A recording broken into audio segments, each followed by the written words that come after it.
எல்லாருக்கும் வணக்கம். ஆக்சுவலி நல்ல டீம். புதுசாக நான் ஆக்சுவலி தமிழ் இண்டஸ்ட்ரிக்கு புதுசு.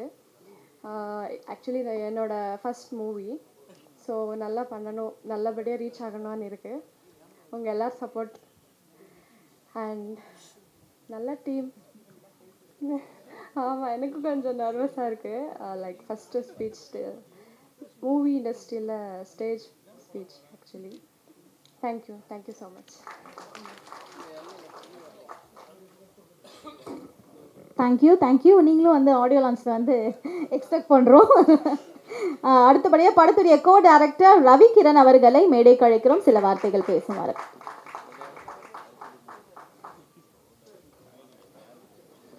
வணக்கம். இங்கு வந்திருக்கும் அனைத்து நண்பர்கள் மற்றும் தோழர்கள் அனைவருக்கும் எங்கள் பௌர்ணமால் கிருஷ்ண சார்பாக மனமார்ந்த நன்றி தெரிவிக்கிறேன். மீடியா நண்பர்களுக்கும் எங்களது நன்றி. இந்த படம் வந்து ரொம்ப ஒரு அருமையான கதை அம்சத்தோடு உருவாகிட்டு இருக்கு. நண்பர் ரகு அவர்கள் ஒரு நாட்டு சொல்லி பிரமாதம் பண்ணியிருக்காரு.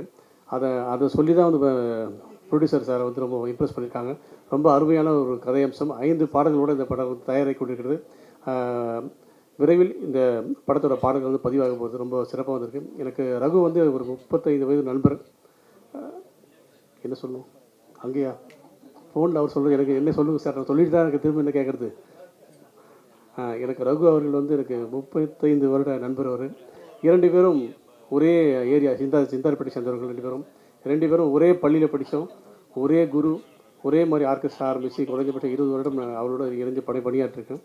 இப்போ நாங்கள் தனித்தனியாக பண்ணிகிட்ருக்கோம். இப்போ அவருடைய இணை இயக்குனராக கோ டைரக்டராக வந்து இந்த படத்தில் வந்து ஒர்க் பண்ணுறேன். ரொம்ப சந்தோஷமாக இருக்குது. பால்ய நண்பர்கள் இருவரும் சேர்ந்து பண்ணுறோம். எங்கள் 2 பேருக்குள்ள எந்த விதமான ஈகோவும் கிடையாது. இங்கே நாங்கள் சேர சொல்லிக்கிட்டாலும் அவர் என்னை திட்டுறதுக்கோ இது நான் ஒரு கேள்வி கேட்குறதுக்கோ வந்து 2 பேருக்கும் முழுமையான உரிமை உண்டு. ஏன்னா ரொம்ப அவ்வளோ 2 பேரும் ரொம்ப க்ளோஸ் ஃப்ரெண்ட்ஸ். இந்த படத்தில் வந்து எனக்கு ஒரு இணை இயக்குனர் அவர் என்னை அறிமுகப்படுத்துறதுக்கு ரொம்ப சந்தோஷமாக இருக்குது. இந்த படம் வந்து நல்லா வெற்றி அடையணும்னு ஆண்டவனை பார்த்துக்கிறேன். பௌர்ணமால் அவர்கள் வந்து மேலும் நிறைய படங்கள் வந்து ரகு சாருக்கு கொடுக்கணும். அவர் வந்து இதே போல் நிறைய படங்களை பண்ணணும் என்று வேண்டிக் கொள்கிறேன். மீடியா நண்பருக்கு நன்றி. வணக்கம். Thank you sir. அடுத்தபடியாக படத்துடைய கேமராமேன் ரவி சுந்தரம் அவர்களை மேடைக்கு அழைக்கிறோம், சில வார்த்தைகள் பேசுமாறும் அழைக்கிறோம்.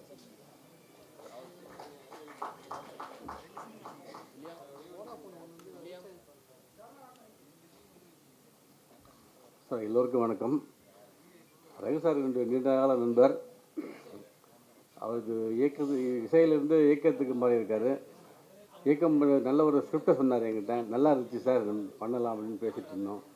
அவர் சடனாக எல்லா ஏற்பாடும் பண்ணிவிட்டு, சார் நம்ம ஆடியோ லான்ச் பண்ணுறோம், படம் பூஜை பண்ணுறோம், முடிச்சுட்டு சீக்கிரம் ஷூட்டிங் ஆரம்பிக்கணும் அப்படின்னாரு. ஸோ கதை நல்லாயிருக்கு. கதையை கேட்டு நல்லா இம்ப்ரெஸ் ஆகியிருக்கேன். அதனால் வெகு விரைவில் ஷூட்டிங் பண்ணி மிக நல்ல பிரம்மாண்டமாக பண்ணிவிட்டு அதுக்கப்புறம் அடுத்து ஆடியோ லான்ச்சில் உங்கள் எல்லோரும் மீட் பண்ணணும்னு ஆசைப்பட்றேன். படம் நல்லபடியாக வர உங்களுடைய வாழ்த்துக்களையும் எல்லாருடைய அன்பையும் அதை எதிர்பார்க்குறேன். படத்துக்கு வாய்ப்பு கொடுத்த இயக்குநருக்கும் ப்ரொடியூசருக்கும் ரொம்ப நன்றி சொல்லிச்சு.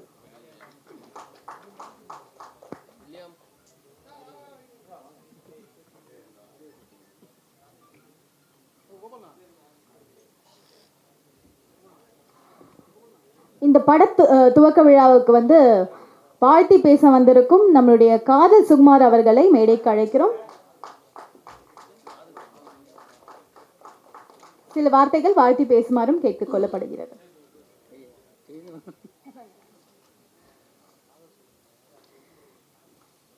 அனைவருக்கும் இனிய காலை வணக்கம். ரொம்ப மகிழ்ச்சியான தருணம். ஒவ்வொரு படம் பூஜை போடும்போதும் இந்த மாதிரி கலைஞர்களுக்கு, வளர்ந்து வர்றவங்களுக்கு, புதுமுகங்களுக்கு எல்லாத்துக்குமே வந்து ஒரு மிகப்பெரிய ஒரு மனசில் ஒரு உந்துதலை ஏற்படுத்தக்கூடிய ஒரு விஷயந்தான் பட பூஜை அப்படிங்கிறது. பட பூஜைக்கு வர கூட்டம் மாதிரியே படத்துக்கும் வந்தால் எல்லா படங்களுமே வந்து சிறப்பாக இருக்கும், சினிமாவும் நல்லாயிருக்கும் அப்படிங்கிறது தான் எல்லோருடைய எண்ணமும். பத்திரிகை துறை நண்பர்கள், ஊடக நண்பர்கள் அனைத்து பேருக்குமே வந்து இதில் வந்து முக்கியமான பங்களிப்பு அவங்க தான். சின்ன படங்கள் எல்லாமே வந்து வெளியில் கொண்டு போய் சேர்க்குற ஒரு மிகப்பெரிய ஒரு பொறுப்பை நீங்கள் செஞ்சிட்ருக்காங்க. ஸோ அவங்களுக்கு என்னுடைய மனமார்ந்த நன்றியை தெரிவிச்சுக்கிறேன். அறியாத பசங்க அப்படின்னு ஒரு டைட்டிலு. ஆனால் இந்த காலத்தில் டைனோசர் என்ன மாதிரி அறியாத பசங்க யாருமே இல்லை, எல்லாம் அறிஞ்ச பசங்க தான் இருக்காங்க.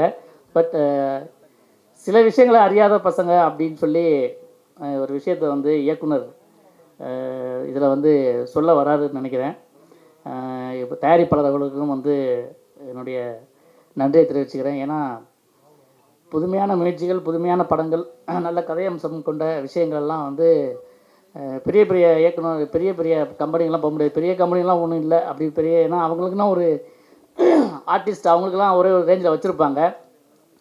இந்த மாதிரி தயாரிப்பாளர்களால் தான் வந்து நிறைய புதிய இயக்குநர்கள்லாம் அறிமுகமாகறாங்க. அதனால் வந்து இயக்குனருக்கும் தயாரிப்பாளருக்கும் என்னுடைய அன்பான வாழ்த்துக்களை தெரிவிச்சுக்கிறேன். இதில் நடிக்க போகிற ஹீரோ, ஹீரோயின், அப்புறம் துணை நடிகர்கள், மற்ற நடிகர்கள் எல்லாத்துக்குமே என்னுடைய வாழ்த்துக்கள். ஒரு விஷயம் வந்து எப்போவுமே அடிக்கடி திரும்ப திரும்ப எல்லா மேடைகளையும் சொல்லிகிட்டு இருக்கிறது தான், எல்லா பெரிய பெரிய ஜாம்பவான்கள்லாம் பேசுகிற ஒரு விஷயந்தான். சின்ன படங்களுக்கு தியேட்டர் கிடைக்கிறதில்ல. அதனால் வந்து குறைஞ்சபட்சம் இந்த படங்கள் பெரிய பெரிய படங்கள் ரிலீஸ் ஆகும்போது சின்ன படங்களுக்கும் வந்து தியேட்டர் கொடுக்கணும் அப்படின்னு சொல்லி நிறைய பேர் என் தயாரிப்பாளர் சங்கம்னு ஒன்று இருந்தால் பரவாயில்ல, இப்போ ஏகப்பட்ட தயாரிப்பாளர் சங்கம்லாம் இருக்குது. அவங்க எல்லாமே சேர்ந்து முடிவு பண்ணாதான், ஏன்னா சினிமாக்காரனாக காப்பாற்ற முடியும். வெளியிருந்து யாரும் வந்து செய்ய மாட்டாங்க, பொதுமக்கள் வந்து செய்ய மாட்டாங்க. திரையில் நம்ம ரசிக்கிற மாதிரியே இருக்கிறவங்க நேர்லையோ இல்லை பொது இடங்கள்லையோ ஏதாவது ஒரு சின்ன மிஸ்டேக் பண்ணால் கூட எவ்வளோ கழுவி ஊற்றுவாங்க அப்படிங்கிறத நம்ம கண் கூட பார்த்துட்டு தான் இருக்கோம். அதனால சினிமாக்காரங்களை காப்பாற்றுறது சினிமாக்காரங்களால் தான் முடியும். ஸோ இந்த படம் மிகப்பெரிய அளவில் வெற்றி பெறணும் அப்படின்னு உங்கள் எல்லா சார்பாகவும் கேட்டுக்கிறேன், இறைவனை வேண்டிக்கிறேன். நன்றி, வணக்கம். தேங்க்யூ.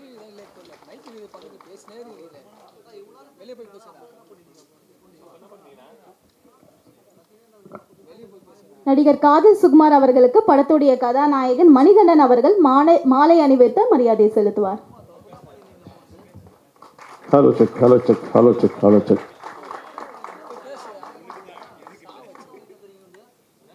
விழாவுக்கு வருகை தந்திருக்கும் சென்னை மாநகர துணை மேயர் எங்கள் பாசமிகு அண்ணன் மகேஷ்குமார் அவர்களை வருகை என்று வரவேற்கிறோம். விழாவுக்கு வருகை தந்திருக்கும் சென்னை மாநகர துணை மேயர் அண்ணன், நான் பேசிக்கலி ஒரு சென்னை தான், ஒரு பைபான் சென்னை தான், பேசிக்கலி ஒரு எம்காம் பட்டதாரி. கைத்தட்டலாங்க. மியூசிக் வந்து மறுபடி ஒரு 8 இயர்ஸ் கர்நாடிக் மியூசிக், அப்புறம் வந்து பியானோ படிச்சுட்டு எல்லா மியூசிக் டேரக்டர் ஒர்க் பண்ணேன். எல்லாமே டாப் அவுட் வித் குரு இசைஞானி ஒர்க் பண்ண சொல்ல சரி அப்படின்ட்டு ஒரு 2500 கச்சேரி கீபோர்டு வாசிச்சிருப்பேன் நான். அப்படி வாசிக்க சொல்ல சரி திரைப்படத்துக்கு போகலாம் சொல்லிட்டு வாய்ப்பு கிடைச்சி எனக்கு ஏவிஎம் ஒரு மாபெரும் ஸ்டுடியோவில் எனக்கு அந்த ஸ்டுடியோ பற்றி தெரியும் உங்களுக்கு. அந்த ஸ்டுடியோவில் எனக்கு சரவணன் சாரம் முருகன் சார் எனக்கு ஒரு ஆஃபீஸ் கொடுத்தாங்க. கொடுத்த உடனே சரி அங்கே பயணிச்சிருந்தேன். நிறைய இசையமைப்பாளர்களுக்கு நான் வந்து நோட்ஸ் எல்லாம் கொடுத்துட்டு வந்தேன். ஒரு நல்ல ஸ்கிரிப்ட் ஒன்று வச்சுருந்தேன், லேட்டஸ்ட் வெர்ஷனில் ஒரு ஸ்கிரிப்ட் வச்சுருந்தேன். சரி படம் பண்ணலாம் அப்படின்னு சொல்லிட்டு வாய்ப்பு சொல்ல இளஞ்செழியனும் பவுனம்மாள் பாரதிய வாழ்க்கையில் மறக்க முடியாது, நீ பண்ணு அப்படின்னாங்க. நான் கதை சொன்னோடனே ஓகே நல்லா இருக்குது ஸ்கிரிப்ட், நீ பண்ணு. அப்புறம் எல்லாரையும் கன்சல்ட் பண்ணேன். 20 இயர்ஸ் எக்ஸ்பீரியன்ஸ், நீ பண்ணதை யார் பண்ண போகிறா அப்படின்னு சொல்லிட்டு அந்த ஸ்கிரிப்ட் முன்னணி நடிச்சர் நிறைய பேர் நடிக்கிறாங்க அதில் என்னுடைய இதுட்டு. சரி பண்ணு சார். ஒரே ஷெட்யூலில் போகிறோம். லொக்கேஷன் வந்து கடலூர், பொள்ளாச்சி, பாண்டிச்சேரி. நிறைய ஃப்ரெண்ட்ஸ் எனக்கு நிறைய ஹெல்ப் பண்ணுறாங்க. அப்புறம் டெக்னீஷியன் எல்லாமே எனக்கு ஹெல்ப் பண்ணுறாங்க. இதில் வந்து ஒரு முக்கியமான சுகி பாய் நான் வந்துட்ட உடனே சரி ஃபோட்டோ ஷூட் எல்லாமே எடுத்த உடனே கேரக்டர் நல்லா செட் ஆகிடுச்சு. சரி இது எப்படி கேரக்டர் செட்டாக வீட்டுக்கு போனேன். ஆக்சுவலி என்னோடய கார் வந்துட்டு ஒரு 5 நாளாக மெக்கானிக் ஷெட்டில் இருக்குது. இந்த சுகி பாய் ஃபோட்டோ எடுத்து போய் என்ன செஞ்சேன், வீட்டில் எங்கள் அம்மா டிவி பார்த்துருந்தாங்க, எடுத்து போய் காமிச்சேன். அட பாவி உனக்கு ஏன்னா இந்த வேலை சாப்பாடு போகிற வேலைக்கு வந்துட்டியாடா, நீ நல்லா வச்சுருக்கிறடா. நான் ஒன்று ஷாக், அது வேறு ஒன்றும் இல்லை. என் ஒய்ஃப் அங்கேருந்து ஓடியாந்தா, மாமா ஏவிஎம் முடிச்சுட்டு பார்ட் டைமில் சுகி ஓட்டுறியா? அப்போது இந்த கேரக்டர் செட் ஆகிடுச்சு. பாக்கியராஜ் சொல்லுவார், அந்த கேரக்டர் செட் ஆகிடுச்சு. ஸோ ஃபுல் ட்ராவல், அதாவது இன்றைக்கி இளைஞர்கள் வந்து தடுமாறி போகிறாங்க, அதை 2 ஹீரோயின் வந்து திருத்துறா. இதாங்க மற்றவங்க பெரியவங்க சொல்லாத ஒரு கான்செப்டாக நம்ம சொல்லவே போகிறதில்ல, ஒன்றுமே கிடையாது. புரியுதுங்களா? இங்கே டாக்டர் காந்தராஜ் உட்காந்துருக்காங்களே, எம்கேடியில் பார்த்தவர் கை தட்டுங்க. டாக்டர் தியாகராஜ பழக்கம் இல்லை டாக்டர், அவர் வீட்டுக்கு தியாகராஜ் வருவார். புரட்சித்தலைவர் வீட்டில் ஒரு செல்ல பையன் அவர். முன்னாள் சபாநாயகர் ராசாராம் அவரோட தம்பி அவர். முத்தமிழ் கலைஞருக்கு ரொம்ப பிரியமானவர். மகேஷனை வந்து தன்னோட உழைப்பால் இந்த இடத்துக்கு வந்தவங்க. கைத்தட்டலாம் சார். தன்னோட உழைப்பால் ஒரு சென்னை மாநகர துணை மேயர்னா அது இப்போ பாருங்கள் மழை வருது, இப்போ அவருக்கு நிறைய டென்ஷன். இப்போ டிசம்பர் மாதம் காலையில் 5 மணிக்கு கார் எடுத்தாருன்னா நைட்டு 12 மணி வரைக்கும், அண்ணா இங்கே இது நான் தண்ணி தேங்கிச்சு, இங்கே தண்ணி தேங்கிச்சு, இங்கே எவ்வளோ பிரச்சனை பாருங்கள். கண்டிப்பாக கை தட்டினாங்க. என்னங்க நீங்கள் சார், அதாவது சென்னை மாநகரம் சார், பின்கோடு எதில் 1லேருந்து 132 வரைக்கும் இருக்குது சார். அப் டு சிங்கப்பெருமாள் கோயில் வரைக்கும் ஹோல் சென்னை மாநகர துணை மேயர் சார். கொஞ்சம் நடிச்சு பாருங்கள் நீங்கள், எவ்வளோ டென்ஷன் இருக்கும். இருங்கண்ணா கொஞ்சம் இருங்கண்ணா. அந்த மாதிரி ஒரு மனிதர் இங்கே வந்திருக்காங்க. இங்கே மேடைக்கு மகேஷன் அவரை அழைக்கிறோம். அழைத்து ஒரு சில வார்த்தைகளை பேசி மரியாதை பண்ணுமாறு கேட்டுக்கொள்ளும். மாலை கொடுங்க.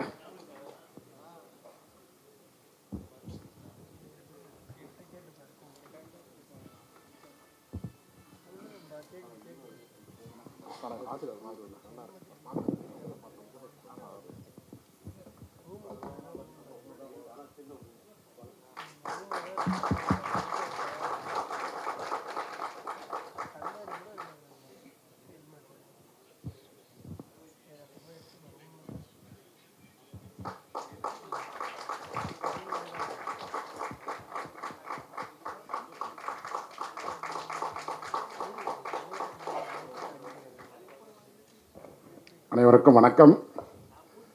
மதிப்புக்குரிய அண்ணன் டாக்டர் காந்தராஜ் வந்திருக்காங்க. ஒரு நண்பர், அனைவருக்கும் என்னுடைய வணக்கங்கள். எனக்கு ஒரே அருமை நண்பர் எம்இ ரகு வந்து நீண்ட காலமாக, அதுவும் என்னோடய உறவினர் வேறு, நீண்ட காலமாக அவர் அறிவேன்.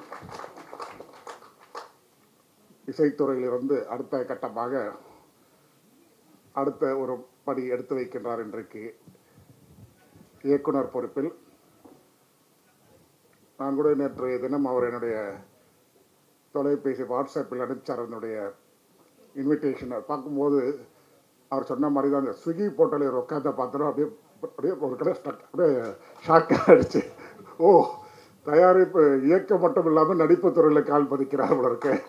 வாழ்க வாழ்க அப்படின்னு. இன்னைக்கு காலையில் என்னுடைய மனைவி வழி உறவினர் அவர், மனைவியிடம் சொல்லிவிட்டு இந்த மாதிரி உங்களுடைய உறவினருடைய அழைப்பை தட்ட முடியாது, அவருடைய வாழ்த்துக்களை அவருக்கு தெரிவித்து விட்டு வருகிறேன் என்று சொன்னேன். ஆனால் இன்னொரு நிகழ்ச்சிக்கு என்னுடைய மனைவி செல்ல வேண்டிய, நானும் என்னுடைய மனைவியும் செல்ல வேண்டிய சூழல்.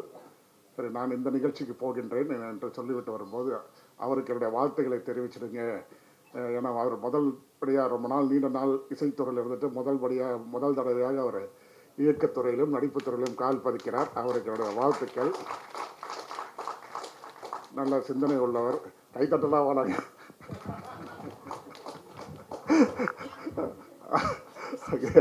அவருக்கு என்னுடைய வாழ்த்துக்கள். ஏன்னா இது வந்து ஒரு கலைத்துறை பயணம், மிகப்பெரிய ஒரு பயணம். நான் கூட நிறைய திரைப்படங்கள்லாம் பார்க்கின்றோம். வித்தியாசமான படங்கள்லாம் வெற்றி பெறுவது உண்டு. உதாரணமாக மைனா போன்ற படங்கள்லாம் பார்க்கின்ற பொழுது ரொம்ப சாதாரண படமாக தான், ஆனால் ஒரு பெரிய செய்தியோ ஒரு பெரிய நல்ல வெற்றி படமாகலாம் அமைந்தது. ஆகவே ஒரு நல்ல செய்தியை கொடுத்தால் கண்டிப்பாக மக்கள் நல்லா வரவேற்பார்கள். அவருக்கு அந்த வரவேற்பு அமையும். ஆகவே நல்ல படமாக இது அமைய வேண்டும் என்று வாழ்த்தி விடைபெற்றுக் கொள்கிறேன். நன்றி, வணக்கம். ப்ரொடியூசர் இளைஞரின் பவுனம்மாள் அவர்களுக்கு மேயர் அவர்கள் வணக்கத்தை தெரிவிக்கிறேன்.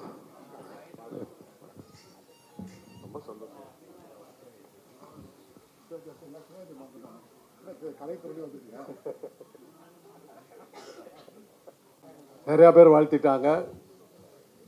படம் 100 நாள் ஓடுன்னு முதல்லையே சொன்னேன். இப்போல்லாம் சினிமா எத்தனை நாள் ஓடுதுங்கிறதெல்லாம் கணக்கு இல்லை, எத்தனை ஷோ ஓடுதுங்கிறது தான் கணக்கு. கலெக்ஷன் ஃபஸ்ட்டு ஷோவிலேயே பிச்சுக்கிட்டு ஓடிடுச்சுன்னா போதும், அதுக்கப்புறம் அவன் ஓடுறதெல்லாம் லாபம். அந்த மாதிரி வரும். அறியாத பசங்கள்னு வச்சுருக்காரு. இதில் இன்னொரு இது என்னன்னாக்கா, அந்த காலத்து சினிமா வழக்கம் என்னன்னா 8 எழுத்தில் தலைப்பு இருக்கக்கூடாது. இதில் 8 எழுத்தில் வச்சுருக்காரு. அது என்ன அர்த்தம்னா, தன்னை நம்பும் தைரியம் இருந்தால் நாள் என்ன பொழுது என்னன்னு கண்ணதாசன் எழுதினார். அந்த தைரியம் அவருக்கு இருக்குது. 8 எழுத்தில் பேரே வைக்கக்கூடாதுன்னு. அது அந்த காலத்தில் கல்யாண பரிசுன்னு ஒரு படம் வந்தது. கல்யாண பரிசு இப்போ போடணும், 8 எழுத்து வருதுன்னு இந்த இப்போ எடுத்தாங்க. அந்த அளவுக்கு மூட நம்பிக்கை இருக்கிற ஒரு சினிமா உலகத்தில் அதையெல்லாம் முறியடிச்சுக்கிட்டு அறியாத பசங்கன்னு 8 எழுத்தில் தலைப்பு வச்சுருக்காருன்னும் போது அவருடைய தன்னம்பிக்கையும் தைரியமும் நமக்கு தெரியுது. அது படத்தில் பிரதிபலிக்கும்னு எதிர்பார்க்குறோம். நல்ல கதாநாயகர்கள் எல்லாமே நல்லா இருக்காங்க. நம்ம அதாவது அன்றாடம் பார்க்குற கதாநாயகர்கள் 2 பேருமே நம்ம ரோட்டில் பார்க்குற மாதிரி ஆட்கள் மாதிரி இருக்காங்க. ஒன்றும் இப்போ ஒரு அதிசய பிரிவுகளாக இல்லை. அப்படியே பஸ் ஸ்டாண்டில் பார்த்தோம்னா நம்ம ஹீரோ மாதிரி இருக்கார், அவர் தான் ஹீரோ அப்படின்னா என்ன அர்த்தம்? மக்களோட ஒட்டிய ஆட்களே வந்து நடிகர்களாக தேர்ந்தெடுத்திருக்காங்க. அவங்கள பார்க்கும்போது நம்ம பற்றி தான் அந்த கதையில் வருது போட்டிருக்காங்க, இவர் நம்மளாட்டுமே இருக்கார், நம்ம கதையை தான் அவர் சொல்கிறாரு போட்டிருக்குங்கிற ஒரு அந்யோன்யம் அந்த படத்தில் ஏற்படுங்கிற நம்பிக்கை எனக்கு இருக்குது. நல்லபடியாக வரும். ரகுவுக்கு வாழ்த்துக்கள். அவர் இசையமைப்பாளராக இருந்து நடிகராக உயர்ந்திருக்கிறாரு. இதில் நடிக்கிற அத்தனை பேர்களுக்கும், டெக்னீஷியன்களுக்கும், கதாசிரியர்களுக்கும் இதை இன்னும் டிஸ்ட்ரிபியூஷன்லாம் இருக்குதா? டிஸ்ட்ரிபியூட்டர்லாம் இருக்காங்களா? இந்த படத்தையெல்லாம் விற்கிறதுக்குன்னு அதெல்லாம் ஒரு கூட்டம் இருக்கும், அதெல்லாம் இருக்கா? இன்னும் இருக்கா? அவங்களுக்கும் எல்லாத்துக்கும் ஒரு வாழ்த்தை சொல்லி, தயாரிப்பாளராக இருக்கிற பவுனம்மா அவங்க தான் தயாரிப்பாளர், நான் எதிர்பார்க்கவே இல்லை. அவங்களுக்கு என்னுடைய மிகப்பெரிய மரியாதையும் வாழ்த்தையும் தெரிவித்து, உங்கள் படிப்படியாக நீங்கள் இன்னும் நிறையா படங்களை தயாரிக்கணும். சினிமா உலகம் அழியக்கூடாது. ஏன்னா ஒரு சின்ன ஒரு இது மாத்திரம், சினிமா இருக்கிறதுனால தான் கலைகள் இருக்குது, நாட்டியம் இருக்குது, இசை இருக்குது, புகைப்படம் இருக்குது, எவ்வளவோ விஷயங்கள் சினிமாவை நம்பி நம்ம இருக்கிறோம். ஸ்டண்ட் மாஸ்டர்கள் இருக்காங்க. இவ்வளோ பேர்த்துக்கும் வாழ்க்கையை கொடுக்குற ஒரு அற்புதமான இந்த துறை அழிய விடாமல் பாதுகாக்கின்ற பணியில் ரகு போன்றவர்களாக ஈடுபட்டிருப்பதில் பெருமகிழ்ச்சி அடைகிறது. ஒரு அந்த காலத்திலேருந்து தொடர்ந்து சினிமா பார்த்து சினிமாவிலேயே வாழ்ந்துக்கிட்டு அப்புறம் டாக்டர் வேறு ஆகிட்டேன் நான். அதெல்லாம் வேறு விஷயம். அப்படி இருந்து நானும் சில படங்கள்ல எல்லாம் வந்திருக்கிறேன். இதை தசாவதாரம் படத்துலலாம் Avatar Singh role, it's a medical miracle டைலாக்லாம் நான் தான் பேசுவேன். அதெல்லாம் இருக்குது. அவரை கமல் வந்து திருப்பி கூப்பிட்டாரு. அப்புறம் இசைங்கிற படத்தில் எஸ்ஜே சூர்யா வந்து ஒரு சீனில் போட்டார். இது மாதிரி அரைக்கா சீனில் கால் சீனில் வந்து ஒரு ஃப்ரேமில் மாத்திரங்க தலையை காட்டிட்டு போகிற வழக்கமெல்லாம் எனக்கு உண்டு. கூப்பிடுவாங்க. எந்திரன் படத்தில் கூட பின்னணியில் நான் இருந்தேன், முன்னணியில் இல்லை. அப்புறம் படம் எடுத்தாங்க. என்னமோ ஒரு வைரஸ்ன்னு சொல்லிட்டு வந்து சொன்னாங்க, சார் இப்படியெல்லாம் ஒரு பூச்சியே கிடையாது, நீங்கள் ஏன் போட்டு உயிர் எடுக்கிறீங்கன்னு. தைரியமாக எடுத்தாங்க. அந்த பூச்சி கடிச்சு அந்த ஆள் கதாநாயகன் மூஞ்சி புள்ளெல்லாம் போய் என்னென்னமோ 6 மணிலாம் எடுத்தாங்க. அதுவும் ஓடிச்சு அந்த படத்தில். அப்போ வந்து என்னை கேட்டாங்க, தயவு செய்து என் பேரை எந்த இடத்துலையும் போட்டுறாதீங்கன்ட்டு. என்ன இந்த மாதிரி கோமாளி கூத்தெல்லாம் ஒரு டாக்டராக இருந்துக்கிட்டு இப்படியே பேசிட்டாடா அப்படின்னாங்க. ஏன்னா இது தசாவதாரம் படத்தில் இந்த மெடிக்கல் மிராக்கிள் டயலாகை பேசிட்டு நான் பட்ட அவத்தை தான் இங்கே இவ்வளோதான் இல்லை. ஏன் ஒரு கேன்சர் வந்து அவ்வளோ சுலபமாக போயிடுச்சா? ஒரு டாக்டர் அறிவு கட்டத்தனமாக பேசுகிறேன்னு அமெரிக்காவிலேருந்து என் நண்பர்கள் பேசுகிறாங்க. நான் சொன்ன ஆளை உடுப்பா, Kamal sir director, Ravikumar director சொன்ன டைலாக் சொல்லிட்டு வெளியே வந்துட்டேன். அவ்வளோதான். எனக்கு அதுக்கு சம்மந்தம் இல்லை, என்ன படம்னு கூட தெரியாது எனக்குன்ட்டேன். அதனால் இதெல்லாம் சில அனுபவங்கள் நம்ம சொல்லணும்னு நினச்சேன். அதனால் இன்றைக்கி அறியாத பசங்கள் ஏற்கனவே சொன்ன மாதிரி உலக அறிந்த படமாக மாறும். பல விஷயங்களை புரிய வைக்கிற படங்களாக புரிய வைக்கிற பசங்களாக அவங்க இருப்பாங்க. நல்ல தெளிய வைக்கிற பசங்களாக இருப்பாங்க. நமக்கு நல்ல மகிழ்ச்சியை கொடுக்குற பசங்களாக இருப்பாங்க. நல்ல இசையை தருகிற பசங்களாக இருப்பாங்க. நல்ல கதையை தருகிற பசங்களாக இருப்பாங்க. நல்ல பொழுதுபோக்கை தருகிற பசங்களாக இருப்பாங்க. நல்ல மகிழ்ச்சியை தருகிற பசங்களாக இருப்பார்கள். தயாரிப்பாளர்களுக்கு வசூலை தரக்கூடிய பசங்களாக இருப்பாங்கன்னு சொல்லி வாழ்த்தை விடைபெறுகிறேன். நன்றி.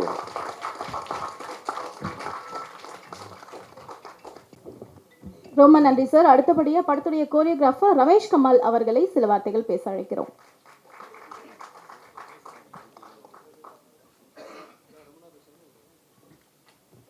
எல்லோரும் வணக்கம். பெருமாள் பிக்சர்ஸ் ப்ரெசன்ஸ் அறியாத பசங்க ரொம்ப அற்புதமான ஒரு படம். எம்பி ரகு சார் இயக்கத்தில் ரொம்ப ஏவிஎம் ஒரு தூண் மூத்த இயக்குனர் திரு எஸ்வி முத்துராமன் அவர்கள் வருகை தந்திருக்கார்கள். அவர்களை வருகின்ற வரவேற்கிறோம். எத்தனையோ கலைஞர்களை ஊக்குவித்தவர். முன்னணி நடிகர் ரஜினிகாந்த், கமல்ஹாசன் என்ற மாபெரும் ஒரு இயக்குநர்களை தயாரித்த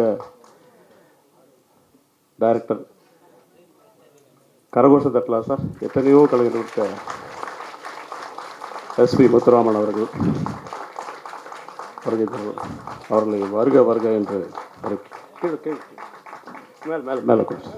மேலே ஐயா காந்தராஜ் ஐயா மேலே வரலாம். நீங்கள் சண்முகம் வாங்க மேலே வாங்க.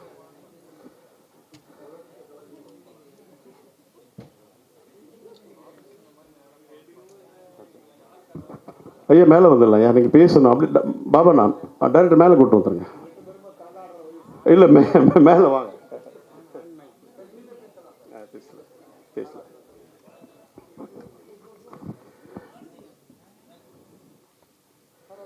டைரக்டரை பற்றி நான் சொல்லக்கூடாது. இது போடலாம், இருங்க ஒரு நிமிஷம் பேசிடுறேங்க. எல்லா கெஸ்ட்டும் டிராஃபிக்கில் மாட்டிக்கு லேட்டாக வர்றாங்க, அதை தப்பாக எடுத்துக்கோனா.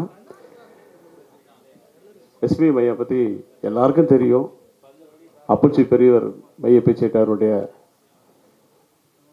மகன் என்று சொல்லலாம், தம்பி என்று சொல்லலாம். அவ்வளோ பெரிய இயக்குனர்.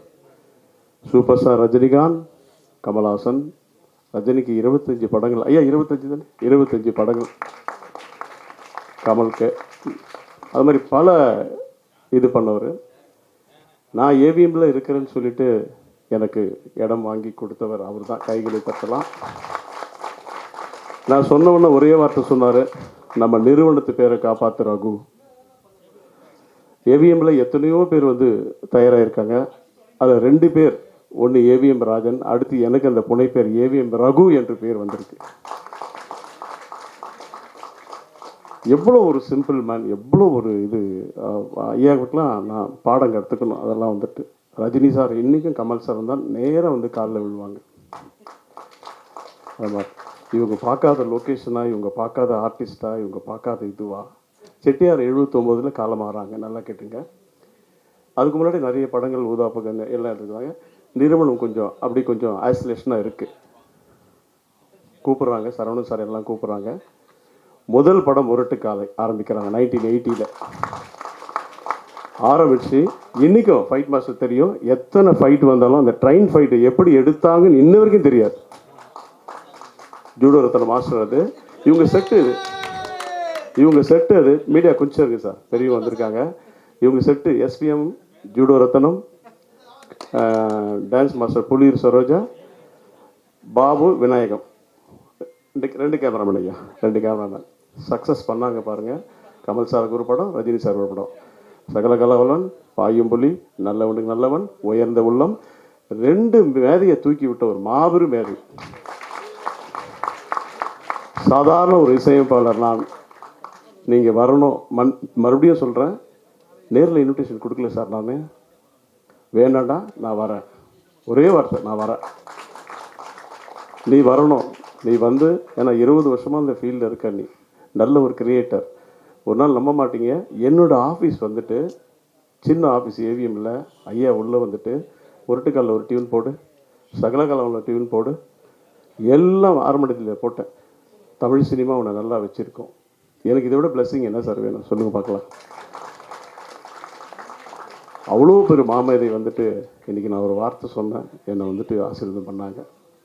அதனால் இந்த படம் எனக்கு முழு நம்பிக்கையும் தெம்பையும் கொடுக்குறது. மீண்டும் இந்த படம் ப்ரொடியூசர் பவுனம்மாள், இளஞ்செழியன் சார், பாரதி என் வாழ்க்கையில் மறக்க முடியாது. இன்றைக்கி உறவினர் கேட்டால் கூட ஒரு 10,000 5,000 தரமாட்டாங்க சார். கோடிக்கணக்கில் இன்வெஸ்ட் பண்ணுறாங்க. யார்? ரகு என்ற ஒரு பேரை நம்பி. அதனால் நல்ல ஸ்கிரிப்ட் எனக்கு அமைந்த டெக்னீஷியன் சொல்லிட்டீங்களா, ரவி சுந்தரம், டான்ஸ் மாஸ்டர் கமல் ரமேஷ், இவர் சக்தி மாஸ்டர், முருகன் சார், எல்லாமே சிறந்த டெக்னீஷியன். பிஆர்ஓ இது எல்லாமே, டிசைனர் அகிலன், எல்லாமே சிறந்த டெக்னீஷியன். அதனால் இந்த படம் நீங்கள் ஃபுல் கோஆப்ரேஷன் பண்ணணும். ஒரு சக்ஸஸ் அவ்வளோதான். கண்டிப்பாக நிறைய பேர் சான்ஸ் கேட்க வந்திருக்கேன். கண்டிப்பாக எல்லாருக்கும் என்னால் முடிஞ்சது தருவேன் நான். ஏன்னா நம்மளும் சார்ந்த நான் தானே கொடுக்கணும், வேறு யாரும் கொடுக்கணும் சொல்ல முடியுங்களா? கண்டிப்பாக கொடுப்பேன் நான். இல்லை லிரிக் ரைட்டர் வந்துட்டு எல்லாமே நல்ல லிரிக் ரைட்டர் எல்லாம் வந்திருக்காங்க. எஸ்பிஎம் ஐயா அங்கேருந்து ஒரு வார்த்தை பேசுவார்.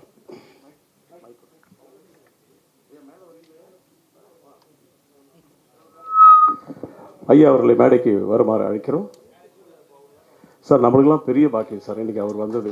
ஏன்னா வளரும் கலைஞர், எவ்வளோ ஆர்டிஸ்ட், எவ்வளோ டெக்னீஷியன் இருக்கீங்க. அவரோட பிளெஸ்ஸிங் கிடைக்கிறது பெரிய விஷயம். இந்த ஹீரோயின் உண்மையில் கொடுத்து வச்சவங்க, அவர்கிட்ட அந்த ஒரு பிளெஸ்ஸிங் கிடைக்கிறது பெரிய விஷயம். அது ஐயா அவர்களை மேடைக்கு அழைக்கிறோம்.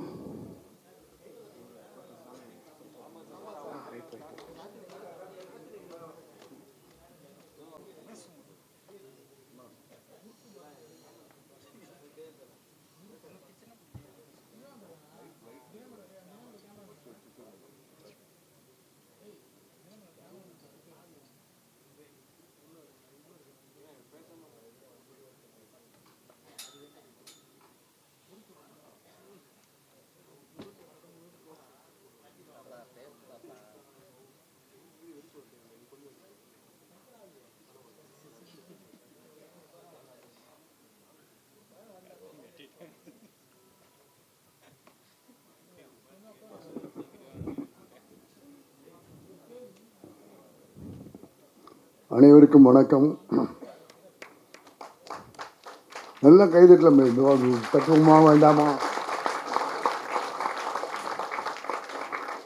20 வருஷமாக ஏவிஎம் ஸ்டுடியோ காம்பவுண்டில் இருந்து எங்களை எல்லாம் சந்திச்சுக்கிட்டு இருக்கிற ரகு அவர்களுக்கு இப்போ தான் வாய்ப்பு கிடைச்சிருக்கு. அதுக்காக ஒரு தடவை கைதட்டு 20 வருஷம் காத்துக்கிட்டு.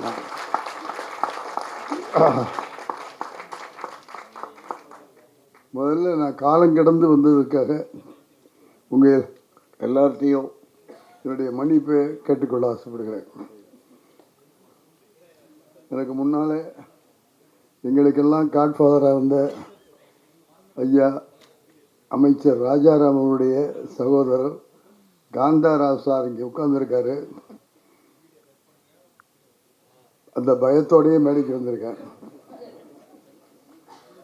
இன்றைக்கி விமர்சனம் பண்ணுறதுல தமிழகத்திலேயே முதல்ல இருக்கிறவர் ராஜா சாருடைய சகோதரர் டாக்டர் காந்தாராஜ் அவர்கள், அரசியல் விமர்சகர்.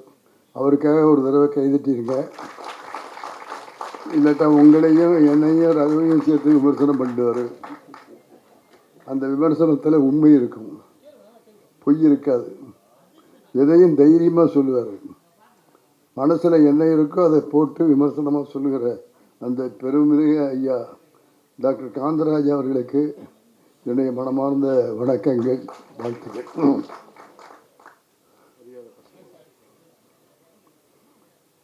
பெருமாள் கிரியேஷன்ஸுடைய தயாரிப்பில் அறியாத பசங்க அப்படிங்கிற தலைப்பில் இன்னைக்கு இசை, கதை, திரைக்கதை, டைரக்ஷன், நடிப்பு அப்படின்னு எல்லா துறையிலையும் பொறுப்பேற்றுக்கிட்டு ரகுவர்கள் அறிமுகமாக அங்கே இருக்கிறதால கை கட்ட மாட்டீங்களா?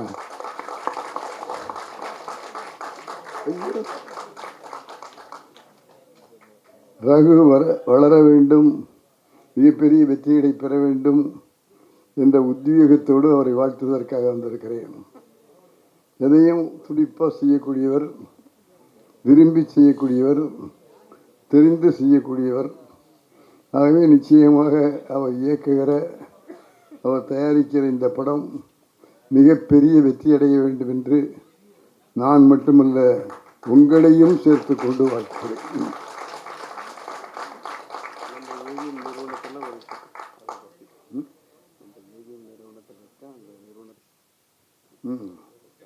இதுதான் எனக்கு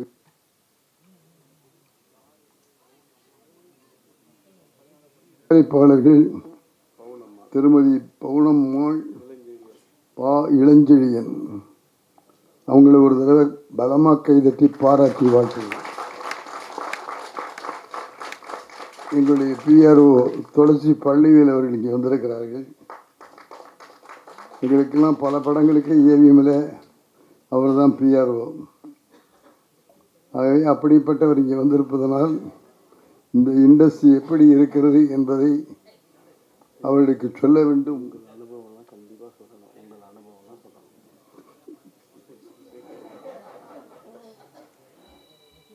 சொல்ல வேண்டும். ஏன்னா நான் எப்போவுமே திருக்குறள் சொல்லி தான் என்னுடைய உரையை முடிப்பேன். இப்போவும் எனக்கு இந்த விழாவில் சொல்கிறதுக்கு நல்ல திருக்குறள் ஒன்று கிடச்சிருக்கு. எண்ணி துணிக கருமம் துணிந்த பின் எண்ணுவோம் என்பது இடுக்கு அப்படின்னு 1.25 அடியில் சொல்லிட்டு போயிட்டான். எந்த காரியத்தை செஞ்சாலும் ஒரு தடவைக்கு 4 தடவை யோசிச்சுட்டு அதில் களை இறக்கணும். 20 வருஷம் இந்த மனுஷன் யோசித்து இன்னைக்கு களை இறங்கி இருக்காருன்னா எண்ணி துணிந்திருக்கிறார் என்று நான் நம்புகிறேன்.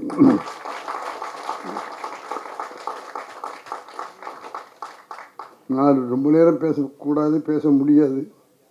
ஆனால் ஒரே ஒரு உதாரணத்தை மட்டும் இடத்துல சொல்லிக்கொள்ள ஆசைப்படுகிறேன். நானும் அவரும் இருக்கிற இடம் ஏவி மெய்யப்ப செட்டியார் அவர்கள் உருவாக்கிய ஏவிஎம் ஸ்டுடியோ. அவர்கள் நல்ல கைதட்டுகளை உலகம் முழுதும் பெயர் பெற்றிருக்கிற நிறுவனம். ஏவிஎம்ஐ பற்றி உங்கள் எல்லாருக்குமே தெரியும். அந்த 3 எழுத்து, அந்த 3 எழுத்தை உருவாக்குனவர் தான் ஏவிஎப்பன். அவருடைய பிள்ளைகள் முருகன், குமரன், சரவணன், பாலசுப்ரமணியம், அவருடைய மகள் மீனா வீரப்பன், இவ்வளவு பேரும் அவருடைய வாரிசுகள். கிட்டத்தட்ட 80 ஆண்டு காலமாக ஸ்டுடியோவை நடத்தி கொண்டிருக்கிறார்கள். செய்திட்ட மாட்டீங்களா? 80 வருஷம் ஸ்டுடியோவை நடத்தியிருக்காங்க. இந்தியாவில் இருக்கிற 60 மொழிகளில் படங்கள் எடுத்து தயாரிப்பாளராக அகில இந்தியாவில் இருந்திருக்கிறார். ஐயா ஏவிஎம் அவர்களுக்கு பிறகு நாங்கள் எல்லாம் இயக்கம் செய்து அதையும் தொடர்ந்து அந்த பணிகளை செய்து தயாரிப்பாளர்களாக பல படங்களை இங்கே ரகு சொன்னாரே, முரட்டுக்காளி, சகலகலாதம், நல்லவனுக்கு நல்லவன், நம்முடைய பாக்கியராஜ் அவர்கள் எடுத்த முந்தானி முடிச்சு, இப்படி படங்களையும் அவருடைய வாரிசுகள் எடுத்து நடத்தார். சனனா கொஞ்ச நாளைக்கு முன்னால் இருந்து படம் எடுக்கிறத நிறுத்திட்டாங்க. சரவணன் சார்ட்டையும் குமரன் சார்ட்டையும் நான் போய் இவ்வளவு பெரிய ஸ்டுடியோ வச்சுருக்கோம், இவ்வளவு ஃப்ளோர், இவ்வளவு ஆட்கள்னு சாதாரண ஆட்கள் இல்லை, 3 தலைமுறையாக ஏவிஎம்மில் வேலை செய்கிற கலைஞர்கள், பணியாளர்கள் எல்லாம் இருக்காங்க. அவங்களுக்கெல்லாம் என்ன அடுத்த வாழ்க்கை எப்படி? இப்படியே ஸ்டுடியோவை நஷ்டத்தில் நடத்திட்டு போனால் ஒரு நாளைக்கு நஷ்டமாக இருக்குது, ஸ்டுடியோவை மூடிடுவோம்னு சொல்கிற அளவுக்கு வந்துடுவீங்க. ஆகவே தயவு செஞ்சு எப்படியாவது படம் எடுங்க சார்னு போய் கேட்டால், முத்துராமன் நீங்கள் எங்களில் ஒருத்தர், எங்களுடைய சகோதரர், எங்களுடைய நல்லதுலேயும் கெட்டதுலேயும் பங்கு பெற்றார், இங்கேயே வேலை பழகி இந்த ஸ்டுடியோலேயே டைரக்டர் ஆகி பல படங்களை இயக்கி கொடுத்துருக்குறீங்க. அப்படிப்பட்ட நீங்கள் சொல்கிறத நாங்கள் கேட்கணும், ஆனால் எங்களால் முடியல. ஆகவே உங்கள்கிட்டயே நாங்கள் ஒரு பதிலை எதிர்பார்க்குறோம். படம் எடுத்துட முடியும், ஆனால் அந்த படத்தை வியாபாரம் பண்ண முடியல. படத்தை எடுத்துட்டு நாமளே போட்டு பார்த்துக்கிட்டு இருக்க முடியுமா? அந்த போடுற பணத்துக்கான பெரிய லாபம் வரணும்னு இல்லை, எல்லா லாபத்தையும் பார்த்துட்டோம். நஷ்டம் இல்லாமல் படத்தை ரிலீஸ் பண்ணணும். அதுக்கு நல்ல தயாரிப்பாளர்களை, நல்ல விநியோகஸ்தர்களை கண்டுபிடித்து எங்களுக்கு கொடுங்க. நாங்கள் நிச்சயமாக படம் எடுக்கிறோம். படம் எடுக்க மாட்டோம்னு சொல்லலை, படம் எடுக்கிறோம். அதுக்கு வியாபாரம் பண்ண முடியலை, அந்த வியாபார தந்திரத்தை எங்களுக்கு சொல்லிக் கொடுங்க. நாங்கள் படம் எடுக்கிறோன்னா யார்? ஏவிபி செட்டியாருடைய பிள்ளைகள் அவ்வளவு பேரும் அனுபவப்பட்டவர்கள், அப்பச்சியிடம் பயிற்சி பெற்றவர்கள். அவங்க சொல்கிறாங்க இல்லை, பல வருஷமாக படமே எடுக்கலைங்கிறத வருத்தத்தோடும் வேதனையோடும் உங்கள் முன்னாலே பகிர்ந்து கொள்கிறேன். பத்திரிகையாளர்கள், தொலைசீரியல் போன்ற பிஆர்ஓக்கள்லாம் இங்கே எடுக்காங்க. அவங்க எல்லாரையுமே வச்சுட்டு சொல்கிறேன். ஆகவே படம் எடுப்பது கூட சுலபம், அது வியாபாரம் செய்து லாபம் சம்பாதிப்பது என்பது மிகவும் கஷ்டமாக இருக்குது. ஆகவே நம்முடைய ஐயா அவர்கள் சொல்லுவார்கள், காந்தராஜ் அவர்கள் எல்லாத்த பற்றியுமே விமர்சனம் பண்ணுவாங்க. இதை பற்றி கூட அவர் விமர்சனம் பண்ணி இதுக்கு ஒரு விடிவு காலம் என்ன அப்படிங்கிறத அவர் சொல்லலாம்.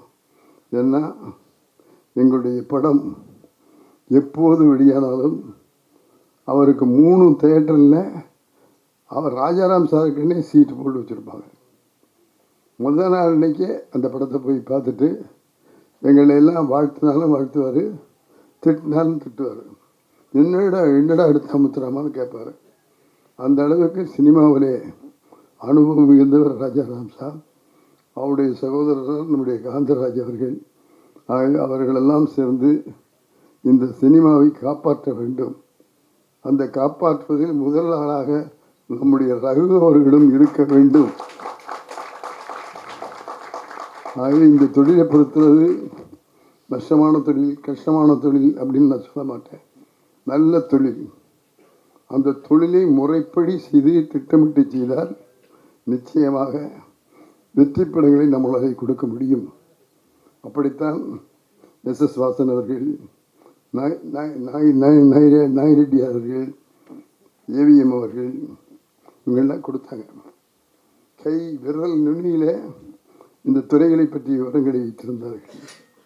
படம் எடுக்கணும்னு சொன்னால் நாங்கள் போய் அப்பச்சி நல்ல நாள் பூஜை போடுவோமோ, நல்ல நாள் எப்போ வேணாலும் வரும், ஸ்கிரிப்ட் எங்கே, கதை எங்கே, ஸ்கிரிப்டை கொண்டாந்து என் டேபிளில் வச்சு ஓகே வாங்கின பிறகு பூஜை போடுங்க அப்படின்னு அந்த ஸ்கிரிப்டுக்கு மரியாதை கொடுத்த மனிதர் அந்த தயாரிப்பாளர்கள்.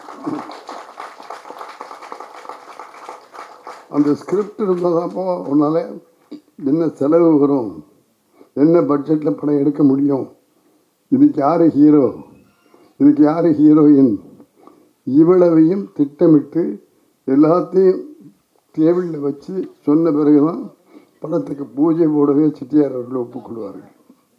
ஆகவே எல்லாம் புரிஞ்சுக்குங்க. படம் எடுக்கும்போது ஸ்கிரிப்டு தான் முக்கியம். அந்த ஸ்கிரிப்ட் இருக்கிறதுனால தான் நாங்கள் எல்லாம் படைச்சிக்கிட்டு வரோம். ஆகவே ரகுவுக்கும் சொல்கிறேன், உங்களுடைய யூனிட்டுக்கும் சொல்கிறேன், அந்த ஸ்கிரிப்டை பக்காவாக தயார் பண்ணிக்கிட்டு பிளான் போட்டு எந்த பட்ஜெட்டில் இந்த படத்தை முடிப்பீங்க அப்படிங்கிறத சொல்லிட்டு வேலையை ஆரம்பிச்சிங்கன்னா நிச்சயமாக நீங்கள் வெற்றி பெறுவீர்கள். வெற்றி பெற வேண்டும் என்று ஒரு மூத்த இயக்குனராக உளமாற மனமாற வாழ்த்துகிறேன். இதில் நடிக்கிறவங்க பேரெல்லாம் எனக்கு தெரியாது. அப்படிப்பட்ட நடிகர்களையும்